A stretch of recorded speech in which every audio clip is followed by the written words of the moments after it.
कि लट्टू बंद कर दे, बत्ती बंद कर दे। ये कोई किताब में लिखा हुआ है क्या कि ये जो कारनामा होगा ये लाइट बंद करके होगा? क्यों होगा लाइट बंद करके? पढ़ाई तो लाइट जला के होगी, सब कुछ लाइट जला के होगा, यही काम सिर्फ लाइट बंद करके होगा। क्या है इसके पीछे राज? लड़का बाहर जाके मजे लिया है तो उससे बाप की इज्जत खराब नहीं हो रही, लेकिन अगर वही मजा लड़की बाहर लिया है तो बाप की इज्जत खराब हो जाती है। तीन दर्द औरत के साथ में हमेशा, मानसिक दर्द तो छोड़िए, मैं शारीरिक दर्द की बात कर रहा हूँ। तो एक दर्द तो वो जो संतान उत्पत्ति के साथ होता है, एक दर्द वो जो संतान उत्पत्ति के लिए शुरू होता है, और एक दर्द वो जो हर महीने होने होता है। दुनिया में कोई आदमी पैदा हुआ है क्या जो किसी औरत को दबा ले? दम नहीं है। औरत की शक्ति वो होती है, आदमी कुछ नहीं कर सकता, लेकिन आदमी दिखावा करता है, मैं तो ये हूँ, मैं तो अपनी बीवी के साथ ऐसे करता हूँ, मैं तो अपनी गर्लफ्रेंड के साथ ये करता हूँ, मैं तो ये करता हूँ, कुछ नहीं कर सकता। अगर औरत अपने भूचाल पे आ जाए ना तो सब कच्चा चबा जाएगी एक मिनट के अंदर।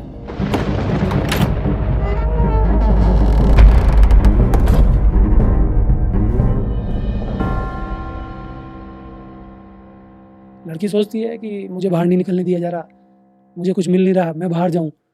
अगर वो गलती से बाहर खेलने चली जाती है, उसको मौका मिल जाता है, तो वो बाहर खेलना कुछ दिन बाद उसके लिए सहज हो जाता है कि ठीक है मेरे लिए कुछ भी नहीं है। फिर वो बड़ी होती है, वो बहुत सारी ऐसी चीज़ें देखती है जो लड़के को मिल रही होती हैं, लेकिन उसको नहीं मिल रही होती। कभी कभी उसको प्राप्त हो जाती है, फिर उसका मूल्य भी उसके लिए खत्म हो जाता है। एक दिन ऐसा आता है, लड़की को लगता है कि ये सारी जो भसड़ है ये मेरी शादी से पूरी हो जाएगी, मेरी अगर शादी हो गई तो मेरा जीवन बहुत शानदार हो जाएगा। क्यों? क्योंकि घर पे तो मैं कुछ नहीं कर पाई, घर पे तो मैं अपनी बात ही नहीं रख पाई, घर पे तो मेरे फादर ने मेरी नहीं सुनी, घर वालों ने नहीं सुनी। मैं कुछ कहना चाहती थी, मेरी भी कुछ इच्छाएं हैं, मेरा भी किसी चीज़ का मन होता है, लेकिन वो जो आएगा ना वो मेरी सुनेगा। फिर जब वो आ जाता है तो लगता है अब ये क्या हो गया, वो आने के बाद भी हालत ख़राब है। फिर उसको लगता है कि अब तो ज़िंदगी बर्बाद हो गई, अब आगे क्या, पीछे का सब कुछ कचरा, अब आगे का क्या। तो चलो संतानोत्पत्ति हो जाए, मेरे बच्चे हो जाएंगे तो शायद मैं उनमें मन बहला लूँगी, मेरी स्थिति और सही हो जाएगी। लेकिन जब बच्चे हो जाते हैं तो हालात ये हो जाते हैं कि अपना खुद का जीवन उन बच्चों को पालने में निकल जाता है, और फिर लोगों के कई तरह के प्रपंचों में फंस जाते हैं, परेशान हो जाती है, दुखी हो जाती है, कैसे कैसी चीज़ें बता रहे हैं। क्योंकि बच्चों में अगर लड़की हो गई, फिर उस औरत को ऐसा जलील किया जाता है कि जैसे उसने कोई लड़की करके कोई पाप कर दिया, या कोई वो बहुत बड़ी अपराधी हो गई। और आज भी बहुत सारे घरों में अपराधी तो बहुत छोटा शब्द है, ऐसा महसूस कराते हैं जैसे कोई वो राक्षसी है, चुड़ैल है, बहुत ही बेकार स्थिति में है। उसको नए नए तरीके बताते हैं कि तुझे ये दवाई दिला देते हैं तो लड़का हो जाएगा। बच्चा नहीं हुआ तो उसकी तो हालत ही ख़राब है, और बच्चा अगर लड़की हो गई तो फिर और डेंजर हालत है। फिर एक बार और कर, अब तो लड़का हो जाएगा। और ये कारनामा कौन करा रही हैं? दादियाँ नानियाँ, जो खुद लड़की हैं। हालात देखो आप क्या है, औरत औरत की दुश्मन, और फिर रो रही है औरत कि भाई हमारे साथ ऐसा क्यों हो रहा है, ऐसा आपके साथ ही होगा, आपने डिमांड ही ऐसी की है। मेरे को तो ये नहीं समझ में आता लड़का चाहिए क्यों। बोले कुनबा बढ़ेगा, बोले हमारा नाम होगा। किसका कुनबा बढ़ रहा है बताओ मुझे? 1000 साल पहले वाले लोगों को जानते हो क्या आप? 10,000 साल पहले वाले लोगों को जानते हो क्या आप बचोगे क्या अपना कुनबा देखने के लिए? बड़े से बड़े विद्वान लोग हो गए, बड़े से बड़े मशहूर लोग हो गए, कौन पूछता है उनको कौन सा कुनबा? ये आदमियों की प्रतिष्ठा, आदमियों की अकड़, ये वहाँ से निकल के आई ये चीज़ है, और इसको आपने अपने माथे ले ली। बूढ़ी बूढ़ी औरतें भी आदमी बन गई हैं, वो भी ये देख रही हैं कि हाँ साहब होता होगा कोई कुनबा, हमारा तो लड़का है, लड़की हो जाएगी तो उसका ध्यान भी तो रखना पड़ेगा। किस किस से बचाएंगे? हर तरफ बाज ही बाज उड़ रहे हैं, हर तरफ उनकी सुरक्षा करनी पड़ेगी।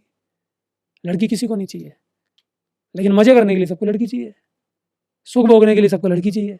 वहाँ के लिए लड़की आ जाए, अब लड़की कहाँ से आएगी साहब? जमीन में से तो निकलती नहीं है, आकाश से टपकती नहीं है, तुम्हारे द्वारा ही होगी। तो लड़कियों की स्थिति केवल आदमियों ने खराब नहीं करी, लड़कियों की स्थिति लड़कियों ने, औरतों ने खुद ने भी खराब की है। अस्पताल में लड़की पैदा हो जाती है ना, तो डॉक्टर को मालूम हो जाता है कि इसके घर वाले खुश नहीं हैं, तो वो लड़की होने पे कई सारे प्रलोभन देते हैं, कईयों को तो इनाम देते हैं, मिठाई का डब्बा देते हैं, यहाँ तक कि ये भी ज्ञान देते हैं कि अजी आपके तो लक्ष्मी हुई है। अगर ये बोल देंगे ना लड़की हुई है तो नाक मुंह सब चढ़ जाएगा। आप खुद सोच के देखिए, ये वो देश है जिसमें लड़कियां भ्रूण हत्या के तौर पे कचरों के डब्बों में मिली हैं, और आप बात करते हैं कि लड़कियों का सब ध्यान रखते हैं। और ये वो देश है जो सबसे ज़्यादा धार्मिक है, जिसमें सबसे ज़्यादा धर्म की बात की जाती है कि जो भी धर्म है ना, उनका असर आपके दिमाग से जब हटेगा ना, तो फिर मैं अपनी बात रख पाऊंगा। मैं कह ही नहीं रहा कि कोई धर्म अच्छा होता है कोई बुरा होता है, मुझे पता ही नहीं, मैं जानता ही नहीं हूँ, मुझे नहीं है नॉलेज। आप बहुत विद्वान हैं, जिनको आप सुनते हैं वो बहुत विद्वान है, जो इन धर्मों की प्रैक्टिस करते हैं वो बहुत विद्वान है। ना मेरे को कोई किताब आती, ना कोई मेरे को महापुरुष आता, कुछ भी नहीं आता मेरे को। लेकिन कम से कम देखना तो आता है, दिख तो रहा है और दिख आपको भी रहा है। लेकिन बस दिक्कत यही है, आप मानना नहीं चाहते। दुखी हो रहे हो आप उससे, परेशान हो रहे हो, रोते भी हो कई बार। पर आप क्या देखते हो, मेरे से थोड़ी ना चल रही दुनिया, मेरे से होगा भी क्या। अरे धीरे-धीरे चेन बनी आगे, धीरे-धीरे आगे चली हैं बातें। आदमियों ने सब अपने हिसाब से कर लिया। अब औरत के साथ क्या होता है पता है? कि भैया आप तो बोलते हो औरत तो प्रेम है, फिर ये इतनी कलह क्यों होती है? क्योंकि औरत को गुस्सा आता है अंदर से, औरत को पीड़ा होती है। औरत के पक्ष में कुछ नहीं होता ना, तो औरत को हमेशा लगता है काश मैं आदमी होती। अगर अगले जन्म का प्रावधान है तो मुझे लड़का बनाई हो। तो औरत खींचती है बुरी तरह से, और किसियानी बिल्ली खंबा नोचे। अब वो खंबा कौन है? आदमी। तो आदमी को नोचे, चिल्लाए, फ्रस्ट्रेशन को निकाले। किस पे निकाले? और आदमी कौन? जो उसको लेके आया है। तू लेके क्यों आया मुझे? इसीलिए 30 से 40 साल की उम्र के बीच की औरतें फ्रस्ट्रेशन का शिकार हो जाती हैं, साइकोलॉजिकल बीमार हो जाती हैं, चिड़चिड़े स्वभाव की हो जाती हैं। बाहर से कुछ नहीं कर पाती हैं तो अंदर ही अंदर कुढ़ती हैं, परेशान होती हैं, किसी को कुछ नहीं कह पाती। फिर वो देखती हैं कि बाहर मुझे कुछ मिलेगा, पति तो कुछ नहीं कह रहा, बाहर कोई दोस्त मिल जाएगा। अब वो दोस्त भी कैसे जुड़ेगा? जैसे पति जुड़ा था, आपके शरीर के पटल पे, वो भी आपके शरीर का इस्तेमाल करेगा। अगर कभी गलती से ऐसा हो गया कि आपको ये पता चल गया कि पति ने भी मेरे साथ गड़बड़ की है, और ये जो सेकंड पार्टी, थर्ड पार्टी मुझसे जुड़ी, उसने भी मेरे साथ गड़बड़ की है, मेरे शरीर को भोगा है, तो आप पुलिस के पास जाएँगी, और पुलिस भी लगभग वही काम करने की कोशिश करेगी। क्यों? क्योंकि जब आपका देह खुद का शरीर पे है, तो फिर हर कोई आपके साथ वही रिश्ता बनाने की कोशिश करेगा। मैं ये नहीं कह रहा कि शारीरिक रिश्ता गड़बड़ होता है, पर शारीरिक रिश्ते के भी कुछ नियम होते हैं। शारीरिक रिश्ते को भी आपको समझना चाहिए, ये भी पवित्रता की श्रेणी पर आके टिकता है। शारीरिक संबंध को भी आप उस तरह से नहीं बनाना चाहते, जिस तरह से एक सत्यता की कसौटी होती है, उसमें भी आप बेईमानी करते हैं। आज सदियों से क्या कारनामा हुआ औरत के साथ, कि औरत को आप बोलते हैं ना लड़की क्यों दिक्कत में, लड़की क्यों? लड़की को, औरत को तो ये सोचने पर भी पाबंदी है कि शारीरिक संबंध कोई चीज़ होती है, तेरा भी कोई मन हो सकता है। औरत को तो हमेशा ये सिखाया गया कि लट्टू बंद कर दे, बत्ती बंद कर दे। ये कोई किताब में लिखा हुआ है क्या कि ये जो कारनामा होगा ये लाइट बंद करके ही होगा? क्यों होगा लाइट बंद करके? पढ़ाई तो लाइट जला के होगी, सब कुछ लाइट जला के होगा, यही काम सिर्फ लाइट बंद करके होगा। क्या है इसके पीछे राजनीति?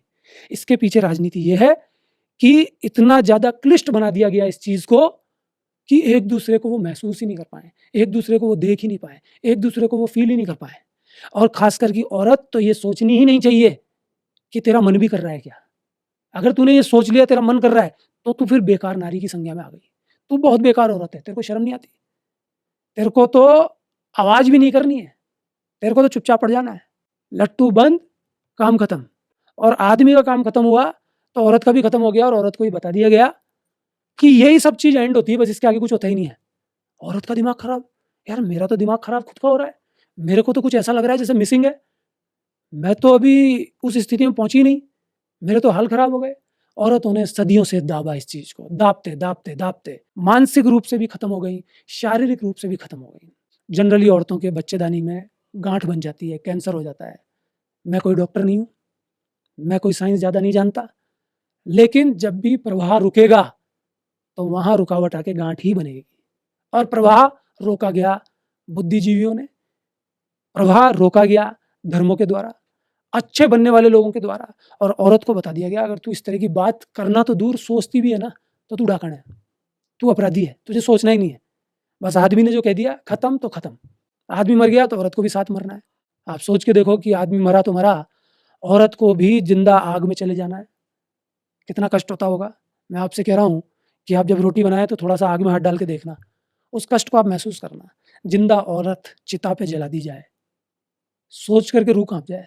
तो आदमियों ने नियम बनाए, औरतों ने उसको माना ही नहीं बल्कि उसको पत्थर की लकीर मान लिया। क्यों? क्योंकि उसमें धार्मिक पुट था, और उसमें वो चमत्कारिक बातें थी कि ये सब बातें आदमियों की नहीं है, ये सब बातें कोई ऐसे संसार से आई हैं जो कि एक बहुत बड़ी शक्ति के रूप में है, और एक ऐसी शक्ति ने हमको दी है जिसको हम गॉड कहते हैं, भगवान कहते हैं, अल्लाह कहते हैं, या कुछ भी कहते हैं, एक बहुत बड़ी शक्ति कहते हैं, वहां से आई है।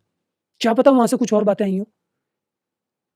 इतना बुरा हाल, अगर वो शक्ति इतनी चमत्कारिक है, अगर वो शक्ति इतनी अच्छी है, इतनी पवित्र है, इतनी प्योर है, तो इतना बुरा हाल कर दिया जाएगा, इतनी स्थिति खराब। औरत के कष्ट जानते हैं आप बोलते हैं औरत का पक्ष नहीं लेते। मैं पक्ष छोड़ो, मैं आपको जीता हूं, मैं फीमेल को अंदर से जीता हूं कि हर वक्त इस प्रकृति ने ऐसा क्या बनाया कि औरत को दर्द ही दर्द मिला। तीन दर्द औरत के साथ में हमेशा है। मानसिक दर्द तो छोड़िए, मैं शारीरिक दर्द की बात कर रहा हूँ। संतान उत्पत्ति का दर्द आप जानते हैं कितना कष्टदायक होता है। आज अगर मेडिकल साइंस इतना आगे नहीं बढ़े तो औरत की तो हालत खराब है, सदियों से मरती चली आई और मरे। तो एक दर्द तो वो जो संतान उत्पत्ति के साथ होता है, एक दर्द वो जो संतान उत्पत्ति के लिए शुरू होता है, और एक दर्द वो जो हर महीने होने वाला है। कितनी कितनी पीड़ाएं होती होंगी।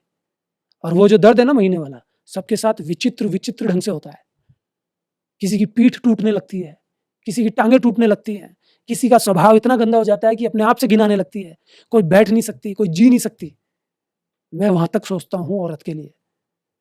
लेकिन समझने का फर्क है। इसीलिए मैं आपसे कहता हूँ सबसे कि कर्म के आधार पे, चेतना के आधार पे, सत्यता के आधार पे जानने की कोशिश होनी चाहिए। अगर आपको बदन के आधार पे जाना जाएगा, तो अगर आप ये सोच रहे हैं कि भ्रूण हत्या बंद हो चुकी है, लड़कियों को उनका हक मिल चुका है, तो आप गलत हैं। अगर आप ये सोच रहे हैं लड़कियों ने चिल्लाना शुरू कर दिया है, लड़कियों ने आवाज उठाना शुरू कर दिया है, लड़कियां क्लबों में जाने लगी हैं, लड़कियां खुल के सामने आने लगी हैं, लड़कियां कैसे भी कपड़े पहनने लगी हैं, तो उनको आजादी मिल चुकी है, आप अब भी गलत हैं। अब लड़कियों के हालात और बुरे हो गए हैं। आजादी ऐसे नहीं मिलती है, आजादी अंदर से है। लड़कियों का फ्रस्ट्रेशन ही तो है कि आ जाओ, कौन क्या कर रहा है, मैं तो करके रहूंगी जो चाहती हूँ।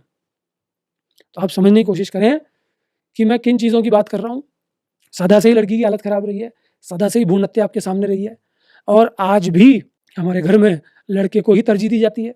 लड़का लड़की में ये भाव तो रहता ही है कि बाहर मत निकलना, इधर मत जाना, लड़की तेरे साथ कोई कुछ कर देगा तो हमारी इज्जत खराब हो जाएगी। लड़का कुछ कर आए बाहर जाके तो फिर उसको सहन कर लेते हैं कभी कभी, लेकिन लड़की का तो बिल्कुल ही सहन नहीं होगा। ऐसी कौन सी इज्जत है? लड़का बाहर जाके मजे लिया है तो उससे बाप की इज्जत खराब नहीं हो रही, लेकिन अगर वही मजा लड़की बाहर लिया है तो बाप की इज्जत खराब हो जाती है। ये बाप की इज्जत खराब नहीं होती, ये बाप का ईगो है कि मैं तो सबके कर लूं लेकिन मेरे वालियों के कोई नहीं कर ले। ये वहीं से तो आती है ना चीजें। सुनना इतना कष्टदायक हो रहा है, महसूस करना कैसा होता होगा। आदमी मारने को दौड़ते हैं और दौड़ेंगे ही। जब उन्होंने अपने आधार पे सब कुछ बना लिया, आप सोच ही नहीं सकते। तो मैं हमेशा से कहता हूँ कि फीमेल को खड़ा होना चाहिए, फीमेल को इस दुनिया को थोड़ा सा मिक्स तरीके से चलाना चाहिए। आदमियों के हिसाब से बन गई कोई बात नहीं, लेकिन कम से कम सोचने की स्थिति में तो आओ। और मजे की बात है, जितने भी कर्मकांड है, जितनी रूढ़िवादी सोच है, बनाई आदमियों ने, लागू की आदमियों ने, मान औरतें रही हैं ज्यादा, और आदमी मस्त रह रहा है। सारे नाटक घरों के अंदर जितने भी हैं वो औरत ढोती जा रही है, आदमी कर नहीं रहा उसको फॉलो। औरत कुछ भी कर ले उस पर इल्जाम तुरंत। जबकि हकीकत यह है, जिन प्राकृतिक चीजों से औरतों को दूर किया जाता है, औरतों को उनकी जरूरत आदमी से कहीं ज्यादा होती है। आदमी अकड़ में चूर होता है, अरे मैं तो ये हूँ, मैं तो ये कर दूंगा। दुनिया में कोई आदमी पैदा हुआ है क्या जो किसी औरत को दबा ले? दम नहीं है इतना। औरत की शक्ति वो होती है, आदमी कुछ नहीं कर सकता। लेकिन आदमी दिखावा करता है, अरे मैं तो ये हूँ, मैं तो अपनी बीवी के साथ ऐसे करता हूँ, मैं तो अपनी गर्लफ्रेंड के साथ ये करता हूँ, मैं तो ये कर, कुछ नहीं कर सकता। अगर औरत अपने भूचाल पे आ जाए ना, तो ऐसे कच्चा चबा जाए यूँ 1 मिनट के अंदर।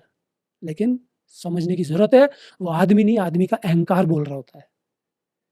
आपको अगर मेरी बात समझ में आई हो, बहुत अच्छी बात है।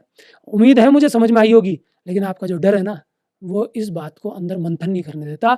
और कम से कम आप समाज सुधारक ना बने, क्योंकि जो भी समाज सुधारक बनते हैं वो खुद को भी गड़बड़ी में लाते हैं और समाज को भी गड़बड़ी में लाते हैं। आप खुद पे काम करें, आप अपनी खुद की सोच पे काम करें, जो किसी के अधीन नहीं है, जिसमें सिर्फ आप ही की चलती है, जो बिल्कुल फ्री है, जिसपे किसी का आधिपत्य नहीं है। तो कम से कम निडर होके अपनी सोच, अपनी समझ, अपनी चेतना को तो प्रगाढ़ कर सकते हैं। कम से कम यहाँ से तो डर निकाल सकते हैं। अगर यहाँ से डर निकालेंगे तो हर चीज में ऊंचाइयां बढ़ेंगी। फिर आप नारी होकर के भी जिस तरह से नारी का सपोर्ट नहीं करती हैं, जिस तरह से नारी होकर के लड़की को मारने की कोशिश करती हैं, आपका विचार चेंज होगा और आप अपनी प्रजाति को आगे बढ़ाएंगी। और फिर वाकई में ये समाज, ये देश, ये दुनिया प्रेम के आधार पर चलना शुरू होगी और आदमियों को भी समझ में आएगा कि आखिर प्रेम क्या होता है।